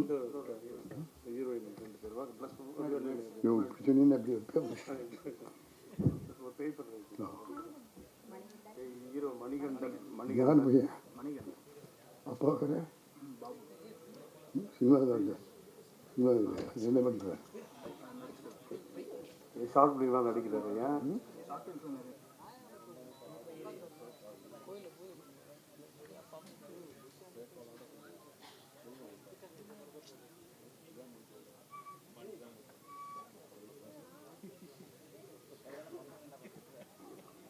பார்த்துங்க, ஹீரோ அப்படின்னு கூப்பிட்டு நான் அறிமுகப்படுத்துகிற போது நீ யார்கிட்ட வேலை செஞ்சாருன்னா நான் ஷார்ட் ஃபிலிம்ஸ் எடுத்திருக்கேன்னு சொல்லி சொல்கிறார். தம்பி வருத்தப்படக்கூடாது. நான் ஏவிஎம் ஸ்டுடியோவில் செட்டியார் சொன்னபடி எடிட்டிங்கில் வேலை பழகிறவனா சேர்ந்தேன். 5 வருஷம் சூர்யான்னு ஒரு பெரிய எடிட்டர், சங்கர்னு பெரிய டைரக்டர் எடிட்டர், அவங்கள்ட்ட 5 வருஷம் அசிஸ்டன்ட் டைரக்டராக அப்ரெண்டிஸாக ஏவிஎம் ஸ்டுடியோவில் வேலை பார்த்து எடிட்டிங் செய்ய அளவுக்கு தகுதி பெற்றேன். நல்ல கைதிட்டங்களை அவருக்கு போய் மனசில் படணும். அதுக்கு பிறகு உதவி இயக்குனராக நம்முடைய குமரன் சார், செட்டியாருடைய பையன் எடிட்டிங்கில் அப்ரெண்டிஸாக இருந்தார். அதையும் பார்த்துங்க. செட்டியாருடைய பையன் குமரன் சாரை அவர் டைரக்டர் ஆகலை. என்னை எப்படி அப்ரெண்டிஸாக வேலை செய்யணும்னு சொன்னாரோ அது மாதிரி அவரையும் அப்ரெண்டிஸாக வேலை செய்ய வச்சு எடிட்டிங்கில் குமரன் சாரும் அப்ரெண்டிஸாக இருந்தார். அப்போ பிள்ளைங்கள்லாம் சேர்ந்து ஒரு படம் எடுக்கலாம் அப்படின்னு சொல்லிட்டு முடிவு பண்ணி செட்டியாருடைய ஒப்புதலோட முருகன், குமரன், சரவணன், பாலசுப்ரமணியம், வீரப்பன் இவங்கெல்லாம் சேர்ந்து ஒரு படத்தை துவக்கினாங்க. அந்த படத்தை துவக்குகிற போது குமரன் சார் எடிட்டிங்கில் இருந்ததுனால என்னை பார்த்து, முத்துராமன் நீங்கள் எங்களோட செட்டுக்கு வந்து வேலை செய்யுங்க, எங்களுக்கு உதவியாக இருக்கும் அப்படின்னு 7வது அசிஸ்டன்ட் டைரக்டர், அதெல்லாம் பாருங்க, 7வது அசிஸ்டன்ட் டைரக்டர் 5 வருஷம் எடிட்டிங்கில் வேலை செஞ்ச பிறகு 7வது அசிஸ்டன்ட் டைரக்டராக என்னை செட்டுக்கு கூப்பிட்டு போனவர் குமரன் சார் அவர்கள். அப்படி ஏவிஎம் ஸ்டுடியோவில் வராத டைரக்டர்களே இல்லை. எல்லா பெரிய டைரக்டரும் இங்கே வந்து வேலை பார்த்துருக்காங்க. களத்தூர் கண்ணம்மான்னு ஒரு படம் இத்தனை வருஷம் ஆயிடுச்சு. இத்தனை வருஷமாவது மறக்க மாட்டீங்க. ஏன்னா காதில் பூ வச்சுக்கிட்டு அம்மா மணியே அப்பா மணியேன்னு பாடிட்டு வந்தார் ஒரு பெரிய மனுஷன். அன்னைக்கு குழந்தை நட்சத்திரம், இன்னைக்கு அவர் உலகநாயகன். அப்படிப்பட்ட உலகநாயகன் அறிமுகமான அந்த களத்திற்கு நம்ம படத்தை தான் நான் முதல் அசிஸ்டன்ட் டைரக்டராக வேலை செஞ்சேன். இந்த படத்துலேயே 2 டைரக்டர்கள், பிரகாஷ் சரவன், பீம்சிங். அது ஒரே படத்தில் 2 டைரக்டர் வேலை பயிற்சி. அதன் பிறகு எப்போவுமே நான் சொல்கிறது, ஏவிஎம் ஸ்டுடியோ வந்து வெறும் ஸ்டுடியோ மட்டும் இல்லை, அதுதான் இன்ஸ்டியூட், அதுதான் கல்லூரி, அதுதான் அந்த காலத்து மாணவர்களுக்கு பல்கலைக்கழகம். ஏவிஎம் செட்டியார் தான் வேந்தர், பிள்ளைகள் தான் துணைவேந்தர்கள், அங்கே வந்து டைரக்டர்கள் எல்லாம் பேராசிரியர்கள். ஆகவே அப்படிப்பட்ட ஸ்டுடியோவில் 10 ஆண்டு காலம் பல இயக்குநர்களோடு பணியாற்றி, அதன் பிறகுதான் குகநாதன் சார் அவர்கள் கனிமுத்து பாப்பாங்கிற படத்தில் என்னை டைரக்டராக அறிமுகம் செய்தார். நான் டைரக்டர் ஆவதற்கு 20 ஆண்டு காலம், 20 ஆண்டு காலம் எங்கே? ஏவிஎம் ஸ்டுடியோவில், ஏவிஎம் செட்டியாருடைய தலைமையில், அவர்கள் பிள்ளைகளுடைய கண்பார்வையில், அந்த டைரக்டருடைய மேற்பார்வையில் வேலை பழகி 20 ஆண்டுகளுக்கு பிறகுதான் நான் டைரக்டராக வந்தேன். அந்த வந்ததின் காரணமாகத்தான் எனக்கு அஸ்திவாரம் பலமாக.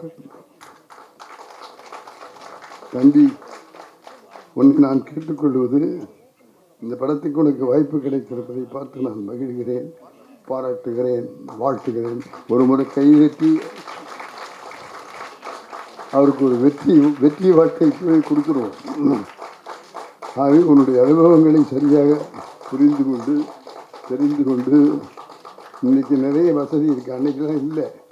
இன்றைக்கி இன்ஸ்டியூட் இருக்குது, லேப்டாப் இருக்குது, என்னென்ன வேணுமோ எல்லாம் உங்கள் கையில் பட்டன்லேயே இருக்குது, கை விரல்லையே.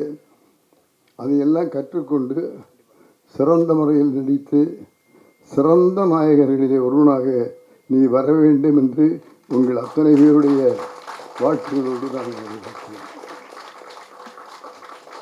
வந்தோம், வெற்றி பெற்றோம் அப்படின்னு சொன்னால் அதுக்கு அஸ்திவாரம், பலமான அஸ்திவாரம் இருக்கணும், இல்லைன்னா முடியாது. இது பெரிய கடல், இந்த கடலில் ஜெயிக்கணும் அப்படின்னா நீ ஒன்று தயார் பண்ணிக்கணும். எனக்கு அப்ரெண்டிஸாக சேர்ந்த எனக்கு இன்னைக்கு ஏவிஎம் ஸ்டுடியோவில் எஸ்பிஎம் எடிட்டிங் ஷூட்டுன்னு ஒரு எடிட்டிங் ஷூட் வச்சுருக்காங்க.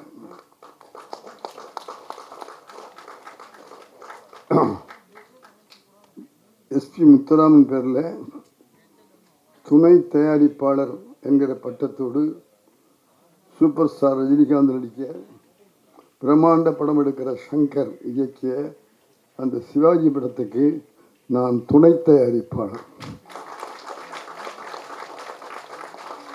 எங்கேயோ பிறந்து எங்கேயோ வளர்ந்து அப்ரண்டிஸாக வந்து சேர்ந்து அப்ரண்டிஸ் முத்துராமன் இன்றைக்கு துணை தயாரிப்பாளர் முத்துராமன் என்கிற அளவுக்கு வளர்ந்திருக்கிறேன் என்று சொன்னால் அதற்கு காரணம் 3-4 விஷயங்கள் தான். தொழிலை முழுமையாக கற்றுக்கொண்டோம், எந்த விதமான சந்தேகமும் எங்களுக்கு இல்லை. எந்த தொழிலை எப்படி இந்த செய்யணும் அப்படிங்கிறது எங்களுக்கு முழுமையாக தெரியும். ஆகவே கற்றுக்கொண்டு செய்தோம். கிடிகாரத்தை பார்த்துக்கிட்டு வேலை செய்யலை. 6 மணிக்கு வீட்டுக்கு போகிறேன், 3 மணிக்கு வீட்டுக்கு போகிறேன் சொன்னதில்லை. 3 நாள் 4 நாள் ஸ்டுடியோவிலேயே படுத்துருக்கோம், ஸ்டுடியோவிலேயே தூங்கியிருக்கோம். எடிட்டிங் டிபார்ட்மெண்ட்டில் வேஸ்ட்டு போடுறதுக்காக ஒரு கவர்னு ஒன்று கொடுப்பாங்க. அந்த பின்னில் அந்த கவரை போட்டு அதுக்குள்ளே தான் ஃபிலிம் வேஸ்ட் ஃபிலிம்லாம் போடுவோம். தூங்குறது எப்படி தெரியுமா?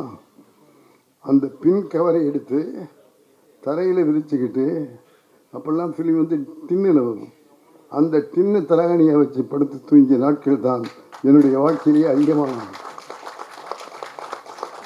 ஆக அந்த உழைப்பு, தொழிலை முழுமையாக கற்றுக்கொண்டோம். உழைப்பதற்கு நாங்கள் கடிகாரத்தை பார்க்கவே இல்லை. சாப்பாடு அங்கே தான், தூக்கம் அங்கே தான், எல்லாத்தையும் செஞ்சு அந்த இடத்துல தான். ஆக கடுமையான உழைப்பு. அடுத்த முக்கியமான விஷயம் நம்பிக்கை. இந்த ரகு மாஸ்டருக்கு 20 வருஷம் ஏவிஎம் ஸ்டுடியோவில் இருந்த பிறகும் நான் வருவேன் வருவேன் வருவேன் என்று வந்தாரே, அதுதான் அவருக்கு கிடைத்திருக்கிற பலம். அது இந்த வந்திருக்கிற கதாநாயகிகள் அத்தனை பேருக்கு நான் சொல்லிப்பேன், சினிமாவில் வர முடியாதுன்னு சொல்லக்கூடாது, வர முடியும். எப்போ தொழிலை ஒழுங்காக கற்றுக்கிட்டா, கடுமையாக உழைச்சா, வருவேங்கிற நம்பிக்கையோடு இருந்தா. எல்லாத்துக்கும் மேலே இன்னொன்று சொல்கிறேன், ஒழுக்கம். அந்த ஒழுக்கம் இருக்க வேண்டும். ஐயா, சினிமாவில் இருந்தேன், இந்த துளசி பண்ணி மாரி என் மாரி ஏதாவது கிறிஸ்து எழுதலாம்னு எத்தனையோ முயற்சி பண்ணியிருக்கேன். இன்னும் நான் கிறிஸ்துவுக்கு கிடைக்கல. ஏன்? வாழ்க்கையிலே அந்த ஒழுக்கங்கிறது முக்கியமான விஷயம், அடித்தளம், அஸ்திவாரம். ஆகவே 4 விஷயத்தை இந்த புது குழுவுக்கு நான் சொல்லிக்கொள்ள ஆசைப்படுறேன். குழுவுக்கு சொல்லுவதற்கான தகுதி எனக்கு இருக்கிறது என்றனாலே தைரியமாக சொல்லுகிறேன். தொழிலை ஒழுங்காக கற்றுக்குங்க, கடுமையாக உழைங்க, நம்பிக்கையோடு இருங்க. நான் வருவேன்டா, என்னால் முடியும், நான் டைரக்டராக வருவேன். எப்போ? 9வது படிக்கும்போது பள்ளிக்கூடத்தில் தலைமை ஆசிரியரிடத்தில் சொன்னேன், நான் சினிமாவில் வருவேன். எப்படி வருவேன்? எப்படியாவது வருவேன் அப்படின்னு சொன்னேன். அன்னைக்கு தட்டி கொடுத்தாரு அவர். ஆர்வத்தை பார்த்து பாராட்டுகிறேன்னு 9வது வயசில் என்னுடைய ரெவரண்ட் ஃபாதர் மச்சோடா என்கிற சாமியார் என்னை தட்டி கொடுத்தார். அந்த நம்பிக்கை, ஒழுக்கம், இந்த 4 விஷயங்கள் இருக்குமையானால் நீங்கள் தோல்வியடைய மாட்டீர்கள். வெற்றியை தேடி நீங்கள் போக வேண்டிய அவசியமில்லை. வெற்றி உங்களை தேடி வரும், உங்களை தேடி வரும், உங்களை தேடி வரும். இதுதான் இந்த அறியாத பசங்க படத்துடைய துவக்க விழாவில் உங்கள் எல்லாருக்கும் ஒரு மூத்த இயக்குனராக இருந்து சொல்ல கடமைப்பட்டிருக்கிறேன். நிறைய பேர் வரணும், நிறைய பேர் திரைத்துறைக்கு வரணும். புது ரச்சம் திரைத்துறையிலே பாய்ச்சப்பட வேண்டும். இன்னும் குறிப்பாக சொல்லிக்கொள்ள ஆசைப்படுகிறேன், இந்த நிறைய பெண்களை, தாய்மார்களை பார்க்கும்போது எனக்கு ஒரு மகிழ்ச்சியாக இருக்குது. திரையுலகத்தில் இவ்வளவு பெண்களா என்று பார்த்து பூரித்து பாராட்டுகிறேன். ஏன் பெண்கள் ஏன் வரக்கூடாதா? பெரியாரும் தான் இருக்காரு, ராஜாராம் ஐயா, அவங்க எல்லாம் பட்ட பாடு. பெரியாரோடையே சுத்தினவர் ராஜாராம் சார், பெரியாருக்கு செக்ரட்டரி ராஜாராம் சார்.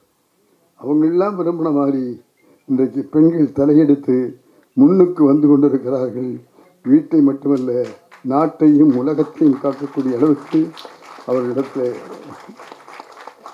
திறமை இருக்கிறது. முன்னணியில் இருக்கிற பல கம்பெனிகளுக்கு உலக அளவிலே பெண்கள் திறமை இருக்கிறார்கள். அப்படிப்பட்ட பெண்களையும் வாருங்கள், வாருங்கள், தொழிலை கற்றுக்கொண்டு செயல்படுங்கள். உங்களையும் திரையுலகம் வரவேற்கிறது, வாழ்த்துகிறது. இங்கே இருக்கிற டெக்னீஷியன்ஸ்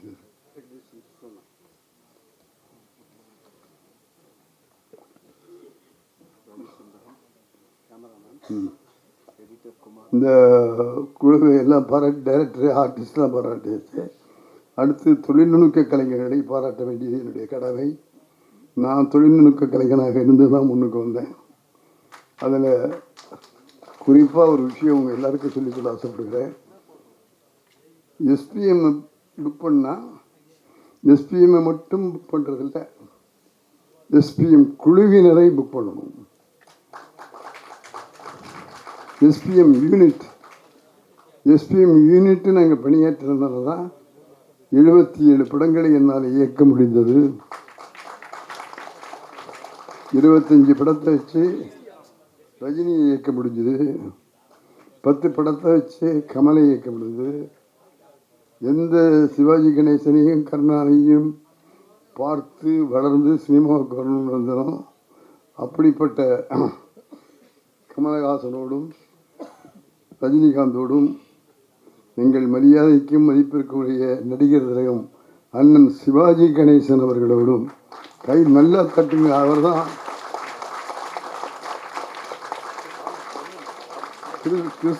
கிறிஸ்தவர்கள் சொல்லும்போது சிவாஜி கிருஷ்ணமூர்த்தி, சிவாஜியோட சிவாஜி கிருஷ்ணமூர்த்தி.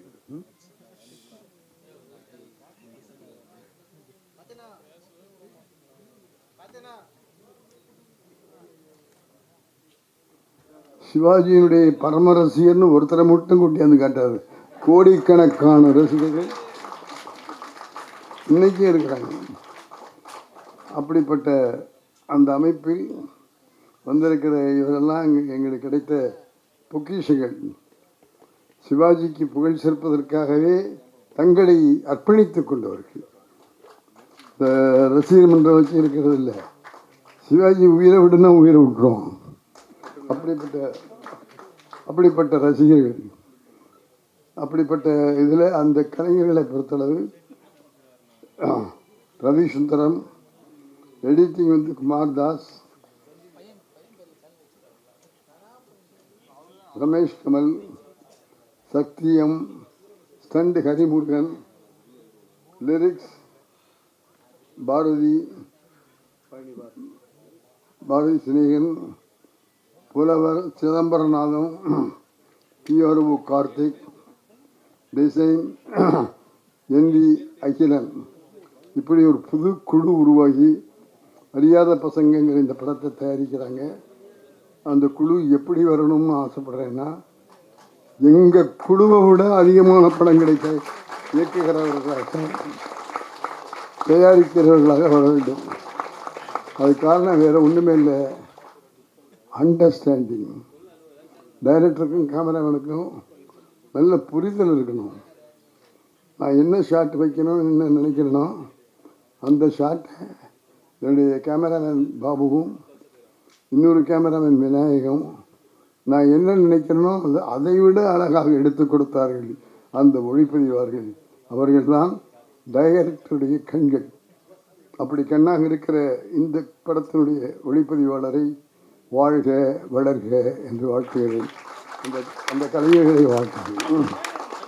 அதே மாதிரி எடிட்டர், ஸ்டன் மாஸ்டர், புலவர் சிதம்பரநாதன், கேமராமேன் ரவி சுந்தர் கொஞ்சம் எழுந்து ஆடியன்ஸ் காமிங்க. ரவி சுந்தரம் கேமராமேன் மைக் கொஞ்சம் கொடுங்க.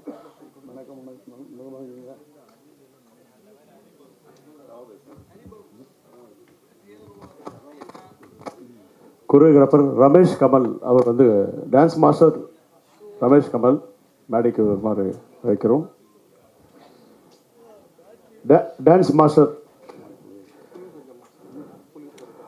அடுத்த டான்ஸ் மாஸ்டர் பாசமிகு சகோதரர் திரு சக்தி அவர்கள் மேடைக்கு வருமாறு அழைக்கிறோம்.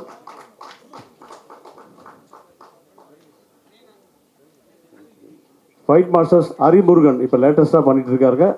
ஃபைட் மாஸ்டர் ஹரிமுருகன் அவர்கள். லிரிக் ஐயா புலவர் சிதம்பரநாதன்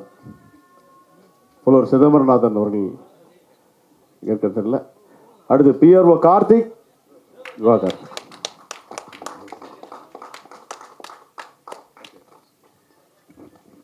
ஆகவே இவ்வளவு டெக்னீஷியன்ஸையும் ஒரு மூத்த இயக்குநர்கிற முறையில் பாராட்டுகிறேன், வாழ்த்துகிறேன்.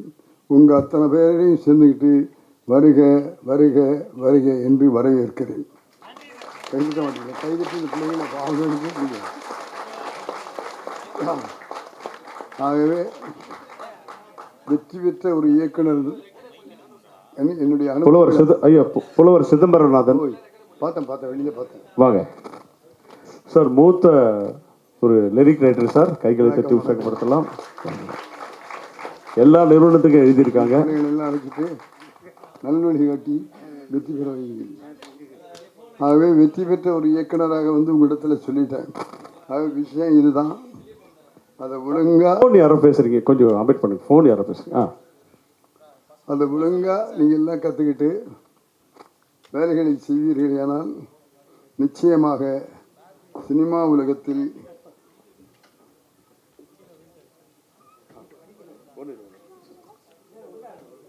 இன்னொரு எஸ்பி முத்துரானாக ஒவ்வொருவரும் வர வேண்டும், வளர வேண்டும் என்று மனமாற வாழ்த்தி, எதா இருந்தாலும் பேசிக்கிங்க, எதா இருந்தாலும் பேசி தீர்த்துக்குங்க, விட்டு கொடுத்து போங்க, அனுசரித்து போடாதீங்க.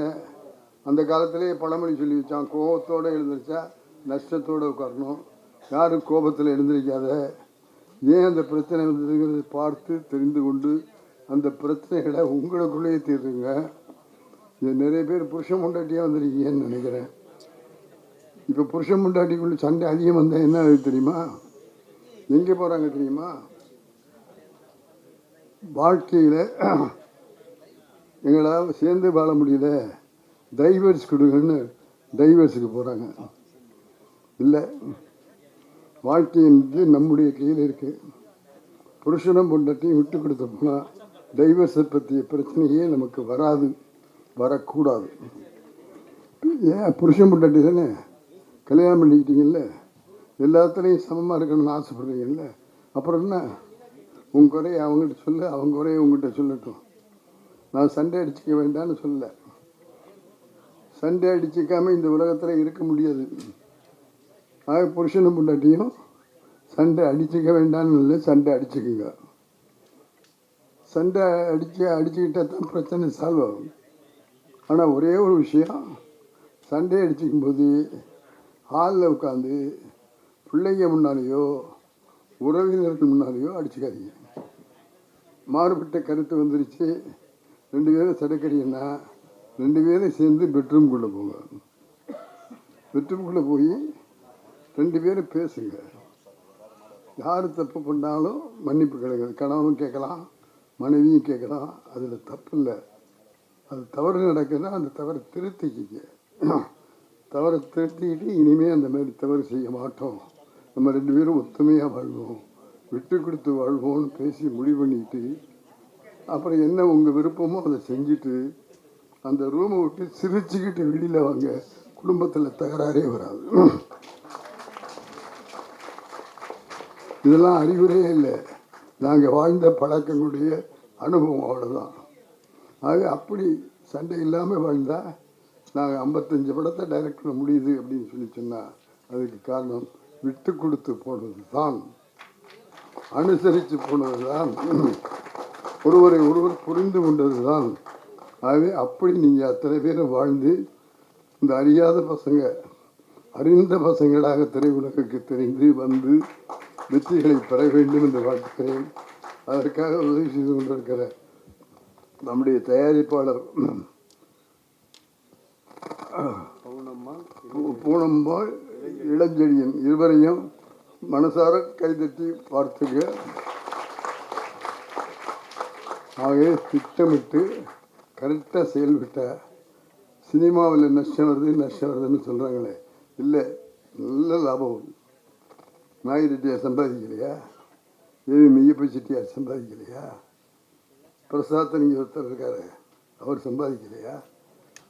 மொத்தம் நல்ல முறையில் தொழிலை செஞ்சால் நிச்சயமாக நாம் வெற்றி பெறுவோம், வெற்றி பெற வேண்டும் என்று உளமாற மனமாற வாழ்த்தி, எண்ணியர் எண்ணியாங்கு எய்வர், எண்ணியர் கண்ணியராக என்று குரலை சொல்லி நாம் நினைக்கிற லட்சியத்தில் உறுதியோடு இருந்து கடுமையாக உழைத்து நம்பிக்கையோடு வாழ்ந்து ஒழுக்கத்தை கடைப்பிடித்து வாழ்வையானால் வெற்றி நீங்கள் தேடி போக வேண்டாம், வெற்றி உங்களை தேடி வருவது சொல்லி இது உண்மையான வார்த்தை. நான் ஏவிஎம் ஸ்டுடியோவில் சேர்ந்து எத்தனை வருஷம் ஆச்சு தெரியுமா? 60 வருஷம்.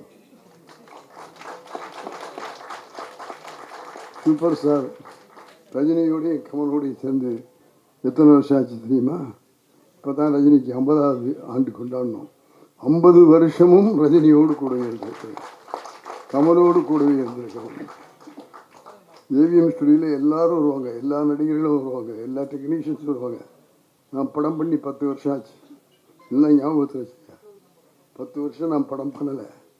ஆனாலும் ஏவிஎம் ஸ்டுடியோவுக்கு வருகிற கலைஞர்கள் என் அறைக்கு வந்து என்னை பார்த்து என்னிடம் வாழ்த்து வாங்கி கொண்டு இன்றைக்கும் போகிறார்கள் என்றால் அதற்கு காரணம் நான் அவர்களோடு பழகிய பழக்கம், அந்த நட்பு. நீங்களும் அப்படி இருந்தால் உங்களையும் தேடி வருவாங்க. ஆகவே வாழ்க்கை என்பது யார் கையில் இருக்குது? வேறு யார கையிலையும் இல்லை, நம்ம கையில் இருக்கு. நீ வாழ்கிற வாழ்க்கை முறையில் தான் உங்களுக்கு வெற்றி உன் கையில் இருக்கு. நாங்கள் வெற்றி பெற்றோன்னா அந்த வெற்றி சும்மா வெற்றி இல்லை. நான் சொன்ன இவ்வளோ விஷயங்கள்னால தான் வெற்றி பெற்றோம். அதை உங்களுக்கு நான் சொல்லியிருக்கேன். சார் மீடியா கொஞ்சம் பேசாமல் இருக்கு சார் ப்ளீஸ். பெரியவங்க பேசுகிறாங்க, பேசிகிட்டே இருக்கீங்க நீங்கள். வெற்றி பெற வேண்டும், வெற்றி பெற வேண்டும், வெற்றி பெற வேண்டும் என்று வாழ்த்திட்டு போல நாங்கள் எல்லாம் எப்படி வெற்றி பெற்றோம் என்பதை உங்கள்கிட்ட சொல்லிட்டு போகிறோம். ஆகவே அதை பின்பற்றுங்கள், வெற்றி பெறுங்கள். ஐசியூவில் இருக்குங்கிறாங்க அந்த பத்திரிகையாளர்கள். சினிமா வந்து ஐசியூவில் இருக்கு, அதை தேர்த்த முடியாதுன்னு சொல்ல. இல்லை, தேர்த்த முடியும். முந்து போயிருக்கிற இந்த சினிமாவை, வெற்றி சினிமாவில் இன்றைக்கு இருக்கிற புதிய இளைஞர்கள் உருவாக்க முடியும். அந்த அளவுக்கு விஞ்ஞானம் நடந்திருக்கிறது. ஒரே ஒரு விஷயத்தை சொல்லி முடிக்கிறேன். ஆர்டிஃபிஷியல் இன்டெலிஜென்ஸ் அப்படின்னு ஒரு துறை புதுசாக வந்திருக்கு. இயற்கையான நுண்ணறிவு அப்படிங்கிற துறை. அந்த துறையில் இப்போது இருக்கிற கம்ப்யூட்டர் மட்டும் இல்லை, இதைவிட அதிகமாக அந்த துறை நமக்கு பயன்படும் என்று சொல்லுகிறார். வந்துச்சு இல்லை, ஆர்டிஃபிஷியல் இன்டெலிஜென்ஸ் ஒரு துறை வந்திருக்கு. இதில் எத்தனை பேருக்கு தெரியும்? இந்த சினிமா அந்த அம்மாவுக்கு தெரிஞ்சிருக்கு பாரு. முதல் கை தூக்குறதே அம்மா தான், பார்த்துங்க. ஏன் இதை சொல்லேன்னா, 70 வயதான உலகநாயகன் கமலஹாசன் அமெரிக்கா போய் இந்த ஆர்டிஃபிஷியல் இன்டெலிஜென்ஸுங்கிற படிப்பை படித்து கொண்டிருக்கிறார் என்பதை பெரும் மகிழ்ச்சியோடும் இப்படி எல்லாரும் இருக்கும். கற்றுக்கணும். புதுசாக என்னென்னமோ வருது. ஏஐக்கு பிறகு அதுக்கு பிறகு இன்னொன்று வந்துருச்சுங்கிறாங்க. இதெல்லாம் யாருக்காவது வந்திருக்கு? நமக்காக தான் வந்திருக்கு. அவையெல்லாம் நாம் கற்றுக்கொள்ள வேண்டும். அதுக்கு உதாரணமாக எடுத்துக்காட்டால் என் பிள்ளை கமலஹாசன் இன்றைக்கு அதனை படித்து அமெரிக்காவில் இருந்து அந்த விஷயங்கள் எல்லாம் கற்றுக்கொண்டு வந்திருக்கிறார். அமெரிக்காவுக்கு போய் படித்து விட்டு வருகிறார் என்பதை உங்கள் முன்னாலே பதிவு செய்கிறேன். இந்த அம்மாவுக்கு என்னுடைய ஸ்பெஷல் பாராட்டு. கைதட்டுங்களா, அவங்க படிச்சுட்டு இருந்தாங்க. அது புதுசாக வரக்கூடிய விஷயங்களை நம்ம கற்றுக்கணும். அந்த கற்றுக்கணுங்கிற ஆர்வம் இருந்ததுனால தான் கமலஹாசன் நடிகனாக மட்டுமில்லை, சிறந்த இயக்குனராக, சிறந்த கவிஞனாக, சிறந்த திரையுலக நிபுணனாக அவன் வாழுகிறான் என்றால் அவன் அத்தனையும் படித்து கற்றுக்கொண்டு அதை திரைக்கு கொண்டு வந்திருக்கிற பெருமை கமலஹாசனை சேரும். ரஜினிகாந்த் இருக்காரு, ஒரு பாலச்சந்திர சாரால் அறிமுகப்படுத்தப்பட்டார். அதன் பிறகு புவனாவரி கலைஞர் படத்தில் தான் எங்கிட்ட வந்து சேர்ந்தார். அவர் வரும்போது வில்லனாக வந்தார். அப்போ நானும் பஞ்சு அருணாச்சலம் பண்ணோம். இந்த வில்லன் கேரக்டர் பண்ணுற ரஜினிகிட்ட பர்ஃபார்மன்ஸ் இருக்குது. ஆகவே அவரை ஹீரோவாக போட்டு, வழக்கமாக ஹீரோவாக நடிச்சுக்கிட்டு இருக்கிற சிவகுமாரை வில்லனாக போட்டு ஒரு வித்தியாசமான ஒரு படம் எடுப்போம் அப்படின்னு எடுத்த படம் தான் புவனாவரி கேள்விக்குறி. அந்த படத்தில் ரஜினியை ஹீரோவாக போட்டோன்னு எல்லாருக்கும் சந்தேகம். சார், வில்லனாக வந்திருக்க பையனை போய் ஹீரோவாக போடுறீங்கன்னா, யோ நானும் பஞ்சனன் எடுக்கிற முடிவை யாரும் மாற்றக்கூடாது அப்படின்னு சொல்லிட்டு அவர் ஹீரோவாக போட்டு சிவகுமாரை வில்லனாக போட்டு எடுத்த படம் புவனாவரி கேள்விக்குறி.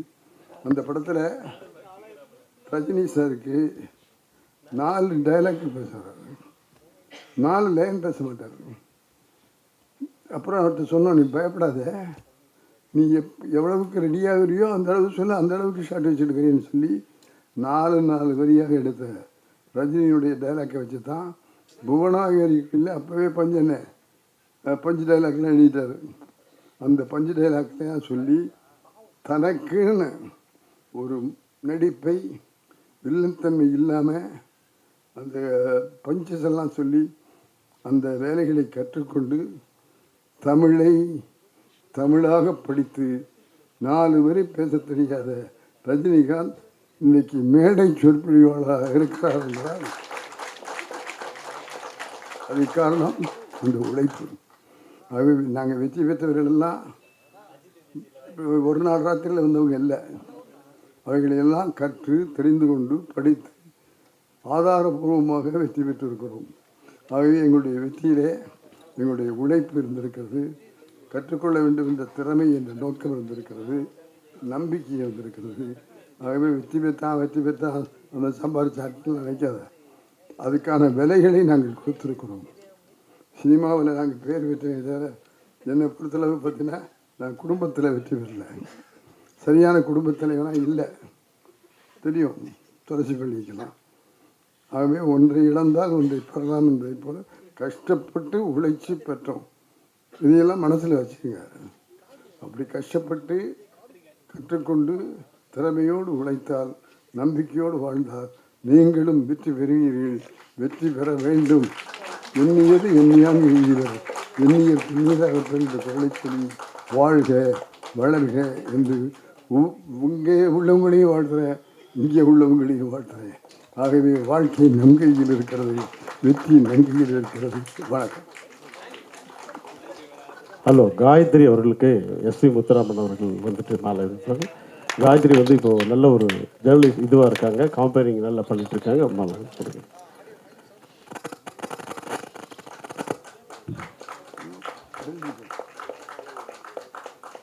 வெற்றி பெற்று காலம்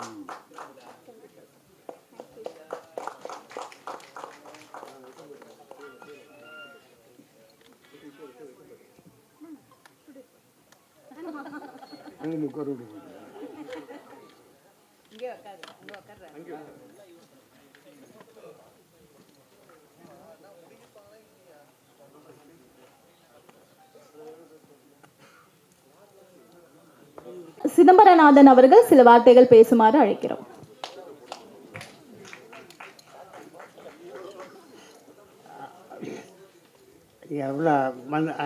என்னுடைய காலை வணக்கம். அனைவருக்கும் என்னுடைய அன்பான வணக்கம். என்னை சொல்லும் போதே ஒரு சில வார்த்தைகள் அப்படின்னாங்க. நான் டைரக்டர் ரகு, ஏவிஎம் ரகு, அதாவது ஏவிஎம் ராஜனுக்கு அடுத்து ஏவிஎம் ரகு. ரகுவோட நான் ரொம்ப நாளாக பயணம் பண்ணிக்கிட்டு இருக்கேன். ஒரு அம்மன் படத்துக்காக ஒரு 10 பாட்டு எழுதினேன். அப்போ எம்எஸ்சி விஸ்வநாட்டு நான் நிறையா படம் பாட்டு எழுதியிருக்கேன். உருகி ஓசை, பாமாருக்குமணி. எங்கள் டைரக்டர்னால் பாக்கியராஜ். எனக்கு டைரக்டர் வந்து பாக்கியராஜ் மட்டும்தான் தெரியும். எனக்கு மற்ற டைரக்டர்லாம் காணாமல் போயிட்டாங்க. எனக்கு இருக்கிறது பாக்கியராஜ். அவருடைய படங்களுக்கு மாமாருக்குமணி, உருகை ஓசை எல்லாத்துக்கும் எம்எஸ்சி தான். அவர்கிட்ட போய் மியூசிக் உட்காரு. அதே மாதிரி பில்லா கிருஷ்ணமூர்த்தி எனக்கு ஃபோன் பண்ணி மியூசிக் டைரக்டர் எம்எஸ்சி உங்களை கூப்பிட்றாருன்னு நேராக அங்கே போனேன். இது அவரோட அனுபவத்தை பார்க்கும்போது திடீர்னு என்னை ஒரு நாள் எங்கள் ரகு ஐயா கூப்பிட்டாரு. ஒரு அம்மன் படத்துக்கு 10 பாட்டு எழுதுன்னு வாங்கினார். போய் உட்கார்ந்த உடனே எம்எஸ்சி எப்படி சத்தியபூர்வமாக சொல்கிறேன், நான் இன்னொருத்தர் நான் காக்கா பிடிச்சோ மிகைப்படுத்தி பேச்சியோ நான் வாழ்கிறவன் இல்லை. பலவர் சிதம்பரநாதன். ஏன்னா நான் ஒரு தமிழ் வாத்தியார். ஃபஸ்ட்டு படம் பைரவி, கட்டப்புள்ள குட்டப்புள்ள ரஜினிகாந்துக்கு எழுதினேன். இது வரைக்கும் ரஜினிகாந்தை நான் பார்த்ததில்லை. இது ரஜினிகாந்த்ட்டு போக முடியல. ரஜினிகாந்த் ஏன்னா ரஜினிகாந்தை போய் கும்பிட சொன்னாங்க. என்னால் முடியாதுன்ட்டு. நான் தமிழ் வாத்தியார். நான் போய் என்னால் சினிமாக்காரனை கும்பிட முடியாதுன்ட்டு போயிடம் தான் வரல. அப்போ என்னை கூப்பிட்டு வாங்கய்யா நீங்கள் என் படத்துக்கு என்னுடைய எது எழுதுங்கன்னு சொன்னார். எம்எஸ்சி எப்படி ஹார்மோனியத்தை கை வைப்பாரோ சத்தியமாக சொல்கிறேன், அதே மாதிரி கையை அப்படி வச்சு சொல்லுங்கய்யா அப்படின்னு அப்படி ஆரம்பித்தார் விஸ்வ. அந்த ஹார்மோனியத்தை இழுத்தார். அப்படியே அழுதுட்டேன். ஏன்னா அவர் அந்த பெரிய மேதை அவர் எம்எஸ்என். அவருக்கு அடுத்து ஹார்மோனியத்தை மீட்டுற ஒரே ஆள் எங்கள் ரகு தான். அது மட்டும் இல்லையா, 10 பாட்டு எழுதியிருக்கேன், 13 பாட்டு எழுதுனேன். அவர் டியூன் போட்டு நான் எழுதியிருக்கிறத டியூன் போட்டு நான் மாட்டேன்ட்டார். ஐயா ஏன் டியூனுக்கு எழுதுங்கய்யா அப்படின்னு சொல்லி ஒவ்வொரு உடனே ஒரு 5-6 டியூன் ஒரே நேரத்தில் போடுவார். எதுக்கையா வரி போடணும், எதுக்காக போடுங்க அப்படின்வார். அப்படிப்பட்ட மேதைகிட்ட இந்த படத்தில் நான் முதல்ல சினிமாவில் அவர் டைரக்ட் பண்ண போகிறாரு. அவர் மியூசிக் அமைக்க போகிறாரு. அவருடைய கதை அதுக்கு எனக்கும் ஒரு சந்தர்ப்பம் கொடுத்து பாட்டு எழுதுகிட்டு இருக்காரு. அப்படிப்பட்ட மேதைகிட்ட பெரிய இசை மேதை எம்எஸ்விஸ்க்கு அடுத்து இவரை தவிர யாருமே சொல்ல முடியாது. சத்தியமாக சொல்கிறேன். நான் எல்லா மியூசிக்கிட்டையும் எழுதியிருக்கேன். சங்கர் கணேஷ், தேவாகிவா எல்லாத்துக்கிட்டையும் நான் எழுதியிருக்கேன், பாட்டு எழுதியிருக்கேன். ஆனால் நான் வியந்தது எங்கள் ரகு ஐயா தான். அது காரணம் என்னென்னா, ஹார்மோனியத்தில் டியூன் போடுறாங்க. அவங்க இதுலேயே டியூன் போடுறாங்க. என் முன்னால் உட்காந்து டியூனை போட்டு தத்தக்காரம் போட்டு தன்னை தானேன்னு கொடுக்குறாங்க என்கிட்ட. ஆனால் அவர் அப்படி இல்லை, டியூனு போடுறாரு. அப்படியே இந்த ஹார்மோனியத்தை அப்படி வச்சுட்டு கையை வச்சுட்டு அப்படி அமுக்கி போடுவார். அது விஸ்வநாதனை பார்த்த மாதிரி இருந்துச்சு. இதை உலகத்துக்கு இதை சொல்கிறதுல பெருமையாக இருக்குது எனக்கு. அப்படிப்பட்ட பெருமை வாய்ந்த ஒரு புகழ் வாய்ந்த ஒரு திறமையாளிட்ட நான் பாட்டு எழுத வந்திருக்கிறேன். நிச்சயம் எனக்கு ஒரு நல்ல சந்தர்ப்பம் கொடுத்துருக்காரு. அவருக்கு நன்றி சொல்ல கடமைப்பட்டிருக்கேன். என்னை பற்றி சொல்கிறத இன்னும் நாளைக்கு வச்சுக்கிறேன். ஒரு நிமிஷம், செந்தில் சார் வந்துட்டு இருக்காரு.